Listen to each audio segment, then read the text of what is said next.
Greetings, welcome to the show. This is the overview, and I'm your host, Brother Mbogo.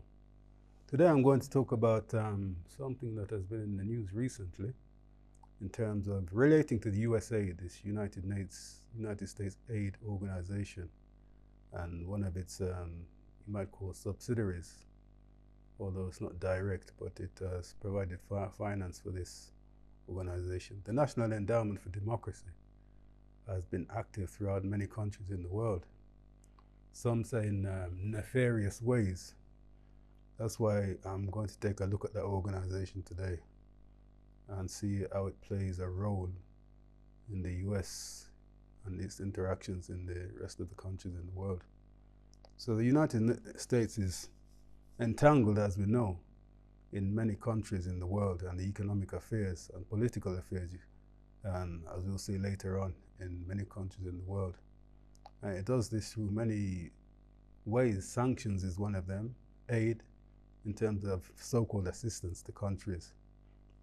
And to the extent that even invasions of some countries, when US interests or what they perceive as their interests are at stake, they can reach the stage of invading countries to secure their interests. So basically, the United States and Western countries in general like to coerce countries into what they want to do. Even though the world is changing now, many countries are moving away from being dependent on the West, and they're forming their own groupings and economic structures, such as the BRICS. But I'm looking at this particular organization today, the National Endowment for Democracy. And this organization is part of it's a tool, basically, in the Western structure of how it wants to influence the world. So at the beginnings of the National Endowment for Democracy are basically, it's an independent non-profit foundation dedicated to the growth and strengthening of democratic institutions around the world. This is according to its website. Each year, NED makes more than 2,000 grants to support the projects of non-governmental groups abroad who are working for democratic goals in more than 100 countries.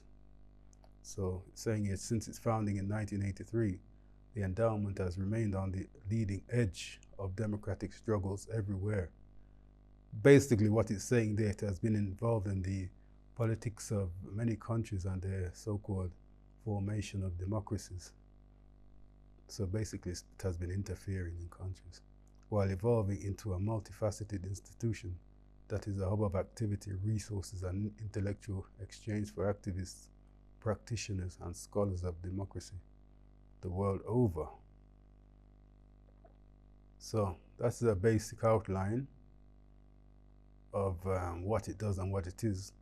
Next, I'll be looking at the act or the bill that created the National Endowment for Democracy was introduced in 1983. And according to a section of this bill, this section provides a short title of the National Endowment for Democracy Act. For the provision of this bill, this legislation is a response to the felt need to increase the US public diplomacy effort overseas in a manner which involves US private sector initiatives to strengthen democratic values and institutions abroad. So that's one of the ideas around the formation of this organization. And this, continuing in the bill, is dealing with the activities of the organization, of the NED. States that the activities of the endowment in encouraging the establishment and growth of democratic development are to be consistent with the broad US national interests and with the requirements of democratic groups abroad, assisted by programs funded by the endowment. States especially that the endowment will provide funds for the programs but will not actually run the programs. States that funding it will only be provided for programs meeting the purposes of the endowment, and basically the US provides that the endowment and its guarantees will be subject to the oversight procedures of Congress. So it's clear that the US government is involved in what the endowment was doing overseas and had full knowledge of the programs and the interference that it was providing or engaged in overseas. And this is further along in the act explaining something relating to the CIA and how it relates to the NED. The public revelation in 1967 of the CIA's covert funding of the overseas activities by some American private voluntary organizations, the Johnson administration concluded after careful study that the US government should totally halt all secret financial subsidies to such non-governmental groups. So they were secretly funding anti-government groups in other countries, or groups that were fighting for Western-type democracy in their countries. These may have been small groups, but due to the funding that they received, it allowed them to expand and to reach to an extent that they could end up changing the governance of a country, or some even causing coups. At the same time, Johnson officials urged the creation of a new quasi-autonomous non-governmental organization to provide public funds openly for the overseas activities of American private sector groups engaged in worthwhile international programs. Worthwhile means programs that suited US interests, basically. So that's the look at the beginnings of the organization, the NED, and some of what happened in the early days. I'm going to talk about one of the problems with this organization in its early days, really. Basically, there was an article in the Wall Street Journal discussing the campaigners for a particular presidential candidate in Panama, in which the campaign was funded by the NED. So this is the article. NED money was used to pay campaign workers to hold a rally and other events on behalf of Nicolas Ardito Barletta, a candidate in Panama's recent presidential election. Mr. Ardito, the military-backed candidate, won by 1,713 votes in a fraud-ridden election over Arnulfo Arias, who has twice been elected president only to be deposed by the military. This is a strange way to promote free elections by interfering in them. Basically, America was interfering in the election. As soon as he became aware of this misuse of endowments funds, the US ambassador to Panama wired the State Department, noting that the US had tried hard to stay out of Panama's domestic politics and would be severely embarrassed by this interference. The ambassador cable concluded, embassy requests this airbrained project to be abandoned before it hits the fan. If NED can get into this kind of mischief after only a few months, what can be next? So this is in the year that the NED was, the National Endowment for Democracy, was formulated. It had already started being involved in the politics of other countries. And what do we mean by getting involved in the politics, and what is the policy of the US strategy in this involvement in other countries? When countries don't meet the criteria that the US wants the country to meet, or when it doesn't fall into line with what the US wants from that country, it can cause what they call a regime change. And I'll define regime change here by Wikipedia.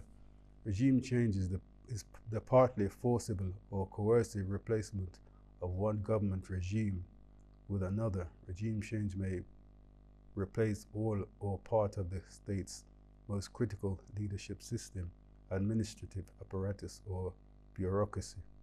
Regime change may occur through domestic processes such as revolution, coups, or reconstruction of government following state failure or civil war. It can also be imposed on a country by foreign actors through invasion, overt or covert intervention, or coercive diplomacy. Regime change may entail the construction of new institutions, the restoration of old institutions, and the promotion of new ideologies. New ideologies such as Western-type democracy. So that's a definition of regime change.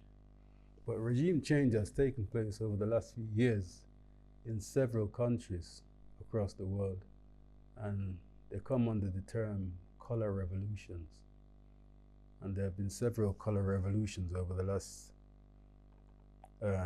over a period of time, I would say. Some of them I'm going to mention here.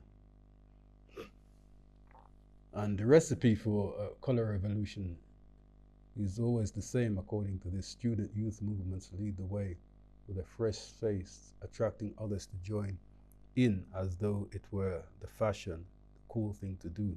This is from an article. There's always a logo, a color, a marketing strategy. In Serbia, for example, the group OTPOR, which led the overthrow of Slobodan Milosevic, hit the streets with t-shirts, posters, and flags boasting a fist in black and white, their symbol of resistance. In Ukraine, the logo remained the same, but the color changed to orange. In Georgia, it was rose-colored fist. It was a rose-colored fist. And in Venezuela, instead of the closed fist, the hands are open in black and white. But there are 4 countries there where these so-called color revolutions took place, but I'll be detailing each one of them later on. So color revolution is a form of regime change strategy where the organizations such as the NED will finance students, basically, to campaign for change in their own country. If Russia was to do something like that in America, they'd be claiming that Russia is interfering in the politics of the US, but the US does it in many countries around the world, and they've been doing it for many years. So following on, there's US Colonel Robert Elvey, and he works for an organization, the International Republican Institute. This is one of the affiliate organizations to the National Endowment for Democracy. There are certain affiliate organizations which the NED funds, and these organizations operate in different countries around the world.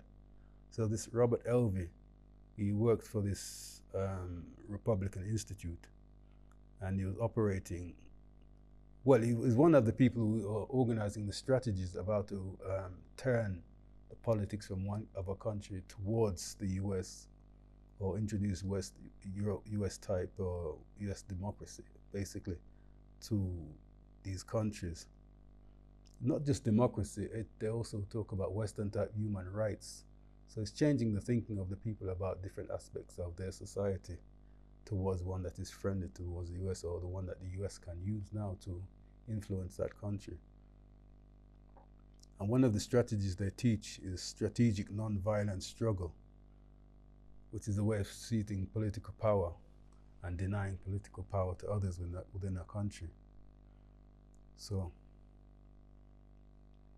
I'm going to look at some of the things that he has been saying in terms of, well, what he has said in, I think it's one of his books, that the sources of power, dealing with power now, are then skills and knowledge on the numbers of people, the legitimacy, the fear of sanctions, things like that, why people obey the regime. So they're looking at how people relate to the governments, or what they call the regimes in their countries, and how they can break down the contact between the people and their governments. So first they analyze the society and analyze the political system, and analyze the links between the people, or what ties the people to those political institutions, and then they try and break the people away from that. There are many reasons why people obey the regime, and the primary one is of habit. So you focus on breaking the habits of obedience. But before you can break the habits, you have to understand what it is, why it's in their interest to disobey. So you're formulating a mindset of the people to start disobeying the institutions in their country. And following on, so you look at your society where the sources of power are, and the sources of power are expressed in institutions. Individuals can't exert much power, but our organizations is how these sources of power are expressed. And these are expressed in organizations and institutions that you refer to as the pillars of support. So you look at the institutions in a country, and they're teaching basically the local people how to turn against the institutions. There may be some, yes, you have institutions which have their issues within a country, but they want to, what they're basically doing is creating a Western mindset for the people in terms of how they look at their own institutions. So you analyze each of these pillars of support, you identify their strengths and weaknesses, and once you identify those vulnerabilities, then you can design your messages to appeal to those very specific target audiences to influence their attitudes about their government, about their opposition. So basically is creating a strategy of how to break down the mindset of the people within their own society to the extent that you can start to make them have a new way of looking at those institutions.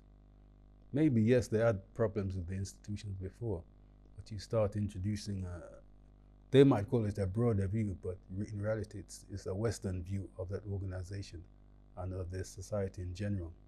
When you're looking at human rights, for example, the West is based mainly on individual human rights as opposed to collective group rights and social group rights like family and so forth. So when they come into a society and look at the human rights structure of that society, and they start turning the minds away from the collective mindset that they have to something of individuality, they're formulating a Western way of looking at the world. So you have a vision of the future, or the vision of tomorrow, that includes transforming society so that it can be democratic. So we talk about that for a while, some of the things that are needed to be looked at. And basically they want to introduce propaganda, as he was mentioning here. Propaganda is not a very good word. We like to use the word media or information. Propaganda is a word they used to use back in the 50s, 60s, 70s. Now they just talk about media and information. But I still use the same old term because it clearly identifies what propaganda is, and that is providing information to change the attitudes that influence behavior.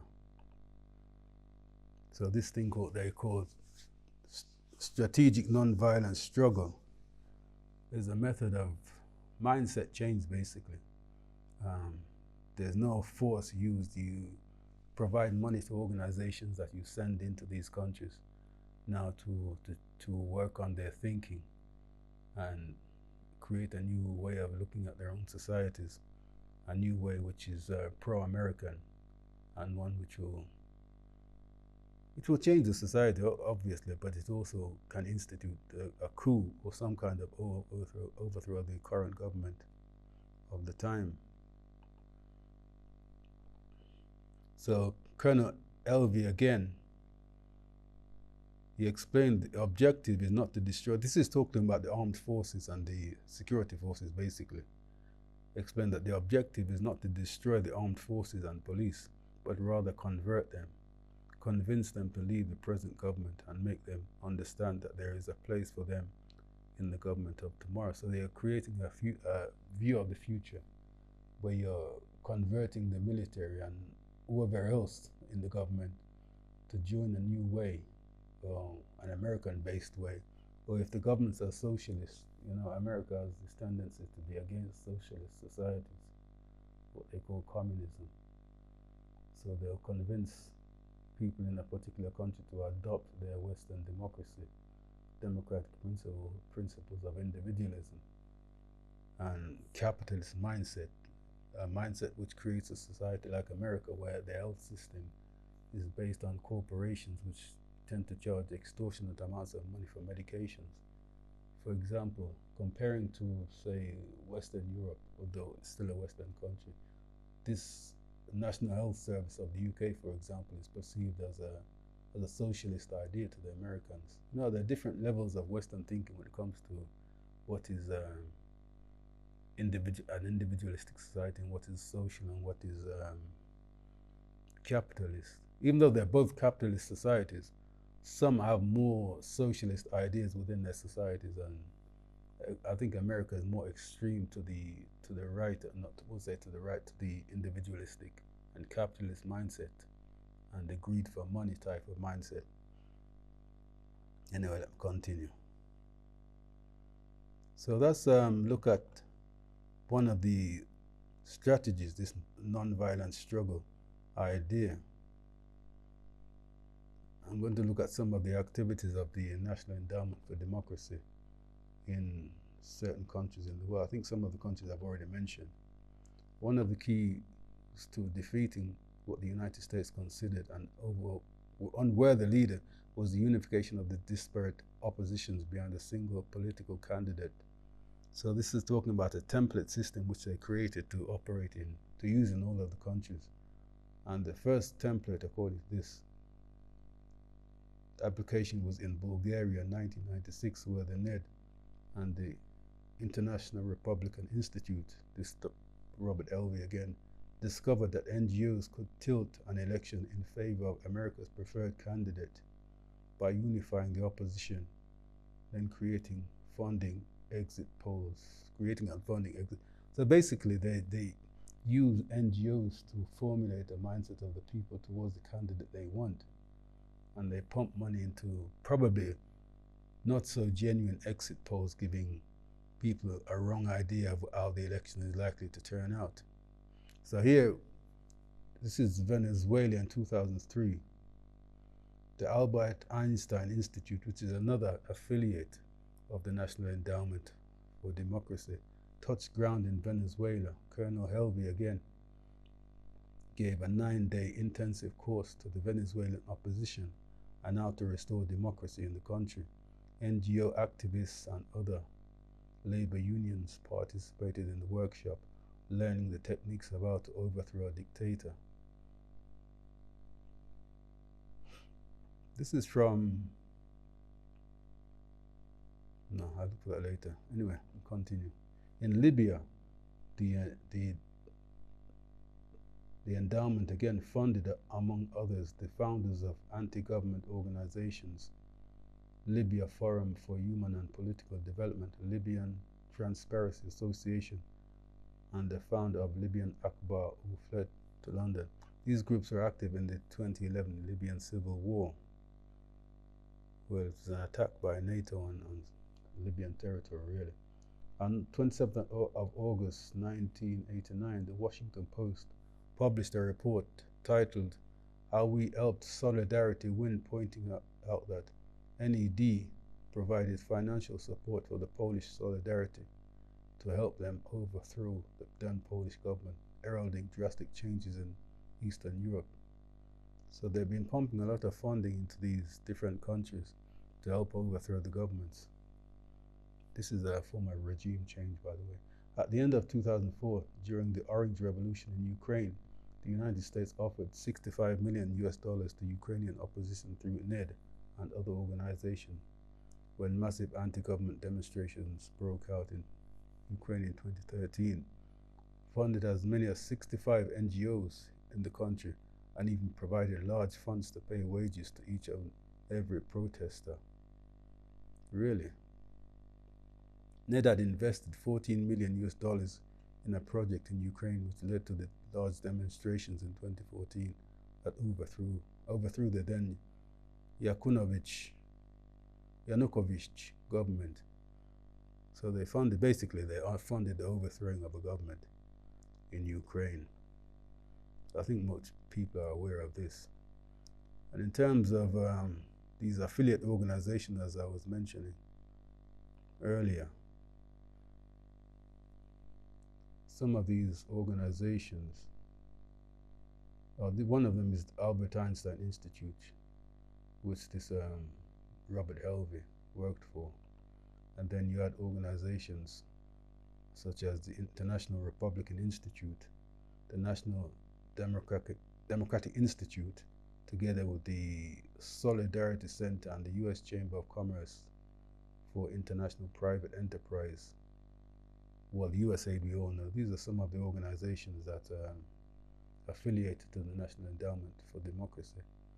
And it funds a number of organizations abroad to project or promote US ways of thinking, or Western ways of thinking, you could argue, in order in order to cause regime change or create countries with the governments that are friendly to the US. Because the perception is if you have governments around the world that are identical to yours, that the governing structure is identical to yours, they'll be more friendly than those with structures which are different. For example, although if you look at Saudi Arabia, it's supposed to be a friend to the US, but it's not a democracy. That's a monarchy. And even several countries throughout that region are monarchies, but they're friendly to the US because it meets their interests. But in general, they want countries that are familiar, have familiar structures to theirs.